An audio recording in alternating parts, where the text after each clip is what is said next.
साथियों, ये तो है बीजेपी और जेजेपी के हाल, परंतु राजनीतिक स्तर पर एक और नीच गंदी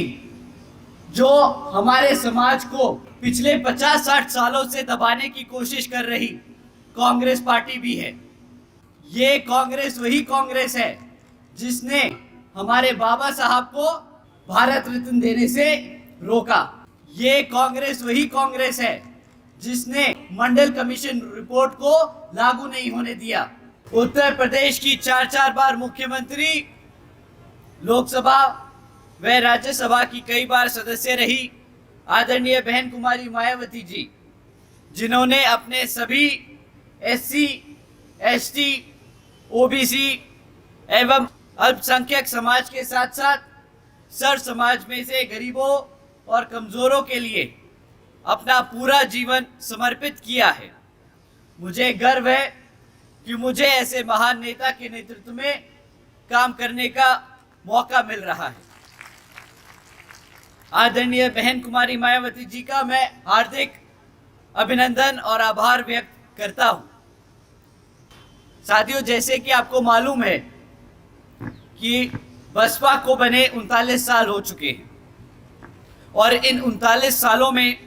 हमारी पार्टी के संस्थापक परम पूज्य मान्यवर साहब श्री काशीराम जी और एक छोटे से परिवार में जन्मी, दिल्ली की गलियों से निकलकर दिन रात एक कर अपना पूरा जीवन और अपना परिवार इस पार्टी व मिशन और मूवमेंट के लिए त्याग कर बहन जी ने हम दलितों और पिछड़े समाज को राजनीतिक की मुख्य धारा में लाने का काम किया। साथ ही साथ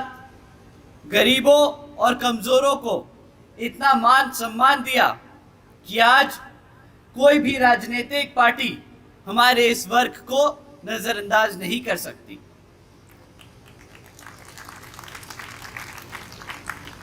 साथ ही साथ अल्पसंख्यक समाज को उसके हकों के बारे में जागरूक कर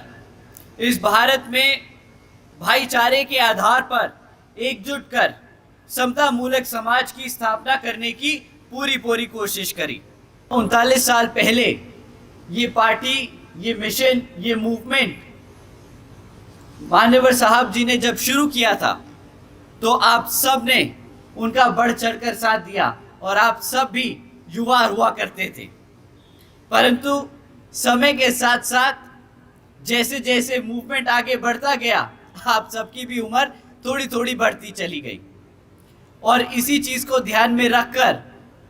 बहन जी ने आने वाली पीढ़ी,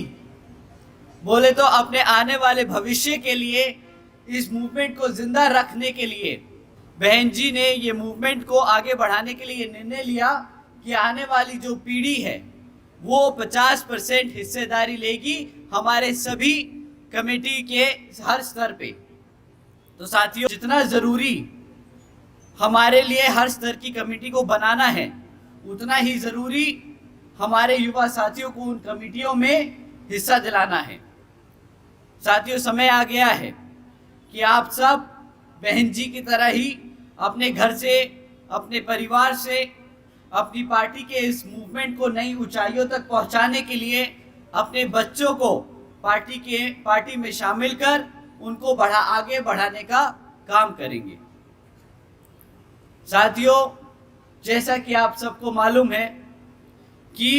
अब कुछ ही समय में लोकसभा के आम चुनाव होने वाले हैं और वर्तमान की बीजेपी जेजेपी सरकार आपको गुमराह करने के लिए साम दाम दंड भेद आदि का इस्तेमाल कर सकती है, पर आपको इनकी बातों में ना आकर इनसे इनके कामों के बारे में पूछना है। साथियों, जब आप उनसे इनके कामों के बारे में पूछेंगे तो आपको पता चलेगा कि इनके कामों की लिस्ट बहुत छोटी है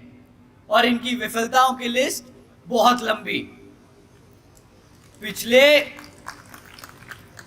पिछले कई वर्षों से बीजेपी जेजेपी की सरकार चल रही है और आज तक भी ना यहाँ गांवों में पक्की सड़कें बनी, ना यहाँ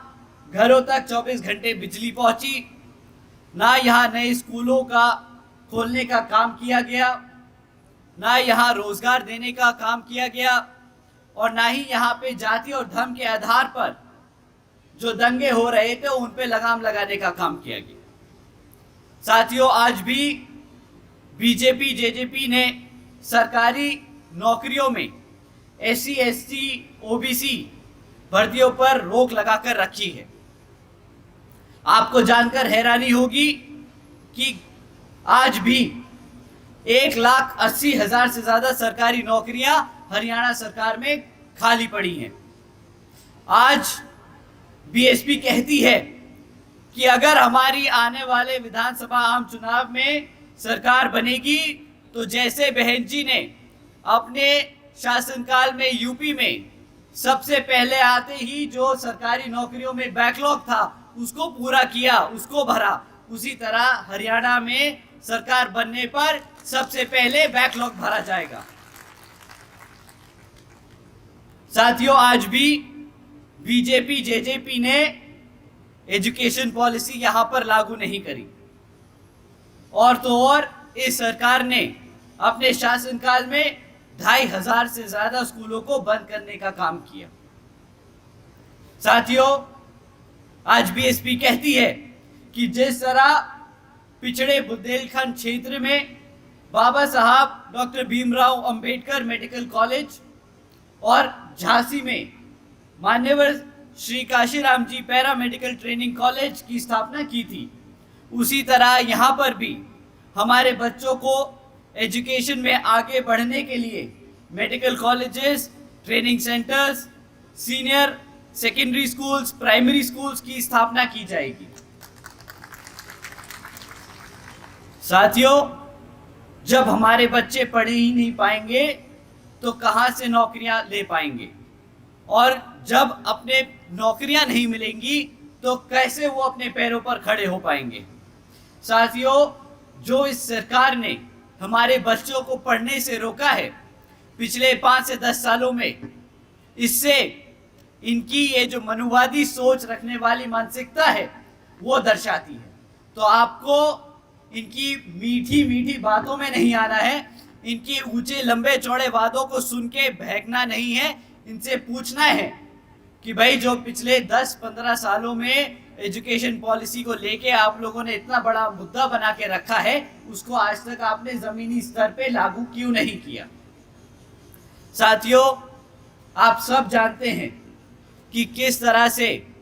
हमारी आशा वर्कर्स लंबे समय से अपने हकों के लिए धरने पे बैठी हैं, और इस सरकार ने कितने समय तक उनको नजरअंदाज किया है। तो साथियों, आज BSP कहती है कि हरियाणा में सरकार बनने पर हमारे आशा वर्करों की सबसे पहले सारी समस्याओं को हल किया जाएगा, उनका उचित समाधान किया जाएगा। साथियों, ये तो है बीजेपी और जेजेपी के हाल, परंतु राजनीतिक स्तर पर एक और नीच गंदी जो हमारे समाज को एक पिछले 50-60 सालों से दबाने की कोशिश कर रही कांग्रेस पार्टी भी है। साथियों, कांग्रेस पार्टी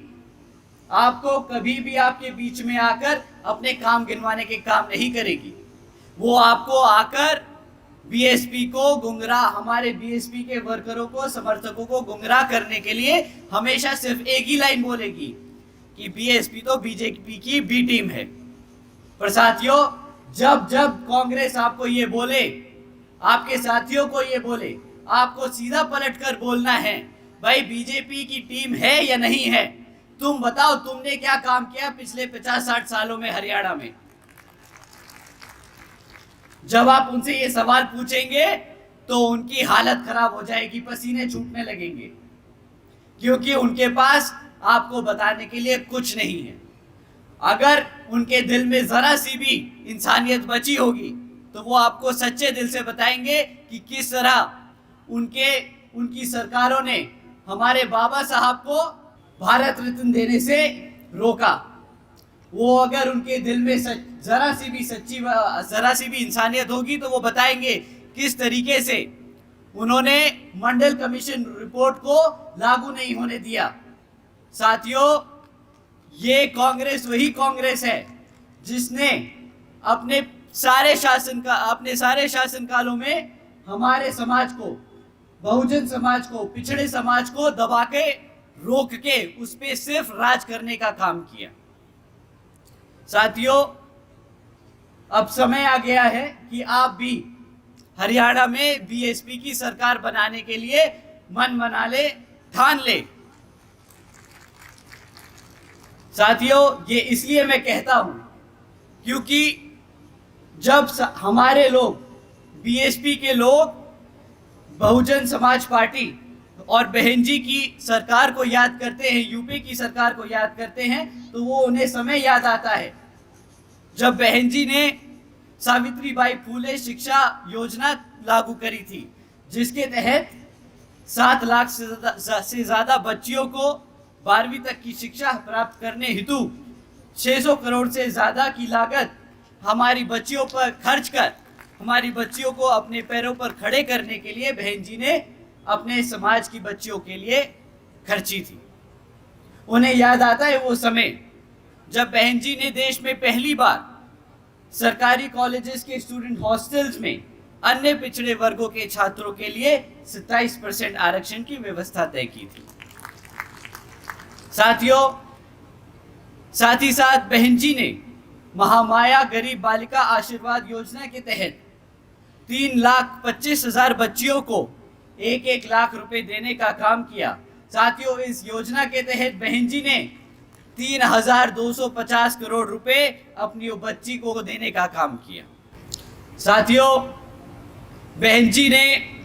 सरकारी नौकरियों के साथ साथ सरकारी ठेकों में भी आरक्षण की व्यवस्था लागू की। और साथियों, याद करते हैं वो समय कि किस तरह बहन जी ने सरकारी नौकरियों की भर्ती पर लगी रोक को हटाकर बहुजन समाज के साथ साथ सर्व समाज को, सभी जरूरतमंदों को, लोगों को नौकरी देने का काम किया था। साथियों, बहन जी ने प्रदेश की व्यावसायिक technical institutions, engineering colleges, polytechnic एवं इंडस्ट्रियल ट्रेनिंग इंस्टीट्यूट्स में अन्य पिछड़े वर्गों के लिए 27% सीटों की आरक्षण तय की थी। बहन जी ने कृषि एवं संबंधित कार्यों में मिनिमम वेजेस को 55 रुपए से बढ़ाकर 100 रुपए प्रतिदिन करने का काम किया और अन्य पिछड़े वर्गों के लोगों के लिए क्रीमी लेयर की वार्षिक आय सीमा 3 लाख रुपए से बढ़ाकर 5 लाख रुपए करने का काम किया। बहन जी ने गन्ना खरीदे के दाम को भी दुगना कर दिया था और आदरणीय बहन जी ने अपने शासनकाल में 90,000 से ज्यादा शिक्षकों को सरकारी नौकरी दी, 1 लाख से ज्यादा सफाई कर्मचारियों को भर्ती किया, 2 लाख से अधिक जवानों को पुलिस फोर्स में भर्ती किया। साथियों, अगर मैं ऐसे आपको आंकड़े और आपको पॉलिसी डिसीजन बताने बैठूं तो शायद पूरी रात निकल जाएगी, पर हमें अब समय आ गया है कि हमें अपने बाबा साहब के दिखाए रास्तों पर चलकर, मान्यवर साहब के बताए तरीकों को इस्तेमाल कर और बहन जी के बेबाक अंदाज को अपने दिल और दिमाग से अपनाना होगा। तो साथियों, समय आ गया है कि अब हम सब एकजुट होकर हर समाज के हर एक व्यक्ति को बसपा से जोड़ने का काम करेंगे और बता देंगे कि हम आ रहे हैं हर एक उस चीज के लिए जो इस संविधान में हमारे लिए हमारे गुरु देकर गए हैं।